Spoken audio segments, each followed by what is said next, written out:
학생들이 가장 미워하는 과목 수학. 수학이라는 이름만으로도 괴로운 학생들이 많죠. 정말 대입 수학은 이렇게 말도 안 되게 어려운 게 맞는 걸까요? 고등수포자는 영영 극복이 어려운 걸까요? 안녕하세요. 분당 강쌤입니다. 오늘은 수학에 대해서 이야기를 나눠보는 두 번째 시간인데요. 김수학 원장님 모셨습니다.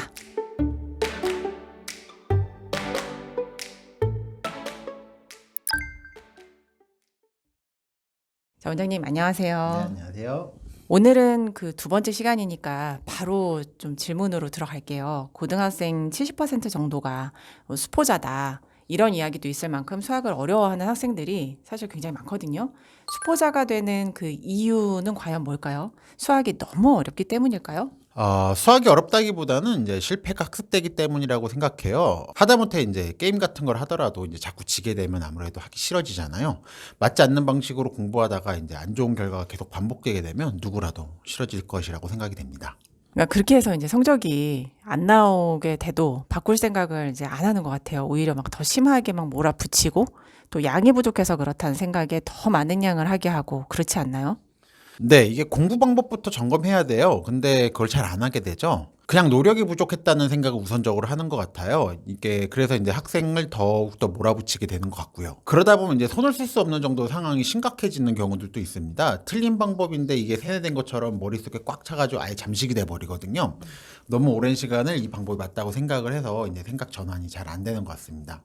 방법이 틀리다 보니까 너무 많은 실패를 하게 되고 거기서 이제 좌절감까지 계속 쌓이는 상황이 반복되는 거죠.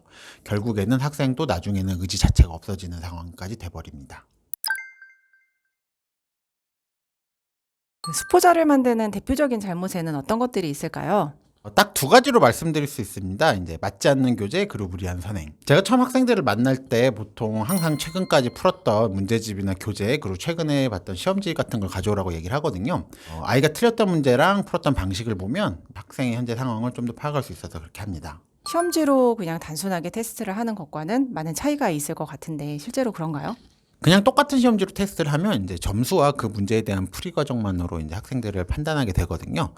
이런 테스트로는 아무래도 놓친 부분이 있을 수 있습니다. 그래서 학생이 직접 풀었던 풀이 방식도 보고요. 그리고 틀렸던 문제들은 어떤 식으로 해서 틀렸는지도 보고, 특히 이제 숙제에 대한 마음가짐이나 이제 공부에 대한 그런 마음가짐도 좀 확인을 해보고요. 확인이 필요한 경우에는 이제 즉석에서 문제를 주고 풀어보라고도 합니다. 이렇게 해야 좀 더 정확하게 학생의 상황을 파악할 수 있습니다. 이런 방식이면은 학생들의 어떤 각각 개인적인 상황을 조금 더 깊게 이해를 하실 수 있을 것 같아요. 오늘 이런 부분들을 좀 더 자세하게 말씀을 해주시면은 시청자분들께도 더 와닿는 내용이 될 것 같아요. 처음에 학생들을 이렇게 만나 보시면은 자기에게 맞지 않는 공부를 했던 학생들이 많이 있나요? 사실 거의 대부분이라고 생각하시면 될 것 같아요. 이게 맞지 않는 공부를 하는 아이들이 정말 많습니다. 정말 말도 안 되게 공부를 하는 친구들이 많죠. 또 저도 이제 강사 경험이 적을 때는 이럴 때 약간 당황스러울 때가 있었는데 부모님께 미리 들은 이제 학생들의 상황이 정말 많이 다를 때가 있거든요. 부모님께서 학생들의 문제점을 잘못 판단하고 있는 경우를 말씀하시는 건가요? 문제점이라고 볼 수도 있고요. 그냥 학생의 현재 상황 자체를 아예 잘 모르시는 경우들이 있어요. 예를 들어 이제 진도 같은 경우도 어머님들은 이제 뭐 어디까지 뭐 몇 바퀴를 돌려서 뭐 그 부분 안 해도 될 거다 이렇게 이제 얘기를 해주시는데 학생 상황을 보면 이제 전혀 그렇지 않은 경우들이 많거든요. 그나마 좀 했다고 할 수 있는 부분조차도 이게 잘 소화가 안 된 경우들도 굉장히 많고요. 그러니까 아까 말씀하신 잘못된 또 교재 선택 그런 얘기를 하셨는데 그거는 어떤 경우일까요? 전혀 소화가 안 되는데 너무 어려운 교재를 잔뜩 한 거죠. 문제 풀어놓은 걸 보면 이제 문제를 푼 게 아니라 예쁘게 해설을 그냥 그려놓은 경우들이 많습니다. 정말 말 그대로 문제를 푼 게 아니라 그냥 그려놓은 거예요. 학생이 풀이식을 보면 이제 이해를 전혀 못하고 있는 것이 다 보이죠.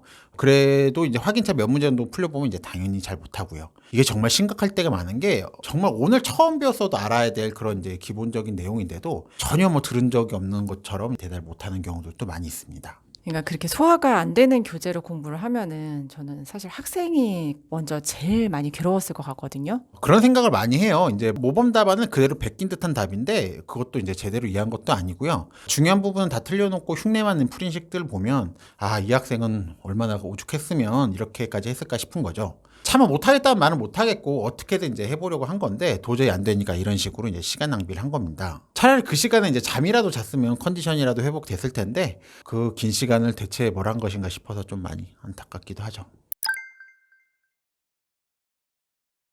고등이 되어서 수포자가 수학 점수를 올리는 게 사실은 거의 불가능하다 이런 분위기예요. 수포자가 1, 2등급을 받는 거는 가능성이 아예 없다 이렇게 생각하시는 분들도 많고 특히 이제 수학은 유전자나 머리 때문에 못한다는 생각도 있어가지고 다른 과목은 돼도 수학만큼은 어떻게 안 된다 막 이런 분들이 이제 많이 계시죠.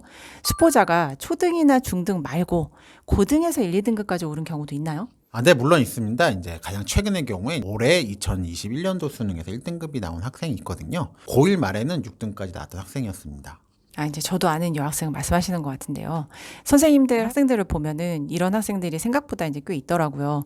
이 부분에 대한 말씀을 조금 더 자세히 나누고 싶은데요. 지금 이제 이런 상황에 있는 학생들에게 도움이 될 것 같습니다. 먼저 원인부터 좀 분석을 저는 해봤으면 좋겠는데요. 이렇게 잘할 수 있었던 학생들인데 애초에 왜 수포자가 되었던 걸까요? 아까 말씀드린 대로 이제 방식이 좀 잘못되었기 때문인 경우가 가장 많아요. 자질 문제가 아니라 이제 맞지 않는 방식 때문에 자신의 점수를 이제 찾지 못했던 거다. 뭐 이렇게 말씀드리는 게 이제 맞는 표현인 것 같고요. 방식을 바꾸니까 이제 자신의 진짜 점수를 찾아가는 거죠. 하지만 이게 쉬운 것도 아니잖아요. 솔직하게 말해서 모든 수포자 학생들이 다 이렇게 점수가 오르는 것도 아니고 이렇게 점수대가 올라도 아주 드라마틱하게 이제 이렇게 오른 학생들은 공통점이 있을 것 같은데요. 공통점이 있을까요? 네, 있습니다. 이제 말씀하신 대로 이제 수학을 정말 힘들어하는 모든 학생들이 이제 방법을 바꾼다고 1등급이 되는 건 아니고요. 하지만 이제 방법을 바꾸면 이제 분명히 예전보다는 나아지는 건 분명히 맞고요. 그러니까 이제 누구 이야기에 끌려다니기보다는 이제 자신한테 맞는 방법을 꼭 찾았으면 좋겠습니다. 아까 말씀드린 이제 학생처럼 이제 수학 점수를 아주 많이 올리는 학생들은 이제 공통점들이 좀 있는데요. 하나는 이제 수학만 유난히 못하는 경우를 꼽을 수가 있어요. 이제 즉 말해서 이제 다른 과목 성적들은 꽤 괜찮은데 수학만 성적이 좀 낮은 거죠. 이건 다시 말하면 이제 공부 습관은 나쁘지 않다는 뜻입니다. 그만큼 이제 성실함도 또 있다는 뜻이고요. 그리고 이제 연산에서 이제 큰 실수가 없어요. 이제 간단한 계산 실수도 거의 하지 않는 경우죠. 그러니까 이렇게 성적이 많이 오르려면은 공부 습관이 좀 나쁘지 않아야 되고 그다음에 이제 연산 실수가 많지 않아야 된다는 말씀이시네요. 네, 맞습니다. 이 두 가지가 되는 학생이면 이제 방법만 제대로 바꿔주면 이제 성적이 빠르게 오르는 경우가 많죠. 그러면은 이제 이런 학생들은 어떻게 공부를 했는지를 조금 더 구체적으로 이제 말씀을 해주실 수 있을까요? 일단 충분히 이제 이해할 수 있는 쉬운 교재로 바꿔줍니다. 이런 경우 대부분 자신한테 맞지 않는 너무 어려운 교재들을 사용한 경우들이 많거든요. 그리고 이제 수능 범위에 해당되는 기본 개념을 이제 다시 제대로 보도록 그렇게 지도하였습니다. 기본 개념 끝나면 이제 기출 문제를 이제 충분히 풀리고요. 오답을 제대로 보게 하죠. 이때도 이제 난이도 조절을 굉장히 조심해서 조절해야 됩니다. 쉬운 문제부터 이제 훈련을 시키고요. 난이도를 올릴 때는 학생 상황을 잘 파악해서 아주 세심하게 진행을 해야 됩니다. 그렇지 않으면 이제 자신도 모르게 예전 방식으로 돌아가서 풀이식을 그냥 외워버리고 유형을 암기해서 풀려고 하거든요. 이렇게 쉬운 문제부터 제대로 해결하고 어려운 문제들을 접하게 해야 합니다. 이과 학생들은 좀 더 많은 공부가 필요하지만 이제 문과 학생들은 이것만 제대로 해도 이제 1등급까지는 아니더라도 2등급 이하로 떨어지는 경우도 이제 거의 없죠. 다만 이제 올해부터는 문이과 통합이라 이제 이렇게 문과 이과 나누는 기존 방식은 조금 이제 맞진 않고요. 올해부터 좀 참고하시면 좋을 것 같습니다. 그러니까 정리를 해보면은 수능 범위의 기본 개념을 제대로 이해하게 하고 또 기출을 하더라도 쉬운 것부터 스스로 읽어서 할 수 있도록 좀 훈련을 시키고 그 다음에 이제 어려운 기출을 풀 수 있게 좀 세심하게 단계를 설정하는 게 이제 중요하다 이런 말씀이시죠. 네, 맞습니다. 수포자가 된 이유가 대부분 이제 킬러 문제나 어려운 문제를 못 풀어서가 아니에요. 생각보다 이제 킬러 문제나 그런 고난도 문제 많지도 않고요. 제대로만 하면 난이도 자체는 뭐 어떤 문제집에서나 이제 쉽게 찾아볼 수 있는 그런 어렵지 않은 문제들이 대부분이거든요. 근데 문제집 풀 때 맞을 수 있었던 거는 그냥 유형을 익히거나 이제 풀이식을 외웠기 때문인 거죠. 근데 하도 이렇게 하다 보니까 이제 뭐가 문제인지도 모르고 그냥 습관처럼 했던 거예요. 시험을 볼 때도 했던 방식대로 답이 안 나오면 뭐가 다른데 싶고 이제 이렇게 하면 이제 순간 당황하고 이제 꼬이고 평소와 유형과 다르다는 생각에 이제 어렵다고 이제 기억을 하게 되는 거죠. 결국에는 문제가 어려워서 수학을 힘들어하는 게 아니고 잘못된 습관으로 수학적인 사고 자체가 아예 안 되는 거네요. 네, 그런 상황에서 이제 기본 개념까지 까먹고 연산 실수까지 많아지면 정말 이제 점수가 팍팍 내려가게 되는 겁니다. 대입까지는 한참 남긴 했는데 또 미리 알고 빨리 대비하면 그만큼 좋을 것 같은데요. 초등이나 중등학생들을 위해서 꼭 필요한 그런 조언이 있을까요? 네, 앞서 말씀드린 방법과 동일합니다. 이제 첫째로 현행에 대한 이해와 스스로 공부하는 습관이 중요합니다. 단지 풀고 맞는 것이 중요한 것이 아니라 지난번에 말씀드린 4 곱하기 3이 4가 3번 더해진다는 원리를 알아야 한다는 거죠. 이 공식이 왜 나오는지를 꼭 이해해야 합니다. 이것이 된 이후에 가능한 만큼 선행을 하면 되고요. 선행을 하더라도 기본 개념을 충분히 이해시키면서 진행하셔야 됩니다. 선행 속도가 는다고 해서 등급이 안 나오는 건 절대 아니거든요. 그리고 스스로 공부하는 습관을 갖는 것이 무엇보다 중요한 부분이라 생각을 합니다. 좋은 습관을 가지고 있는 학생은 학년을 올라가면 굉장히 유리해지거든요. 최상위권 중에 머리나 자질이 특별히 좋지 않은 경우들도 있어요. 이제 그러나 공부 습관만큼 다들 다 좋죠.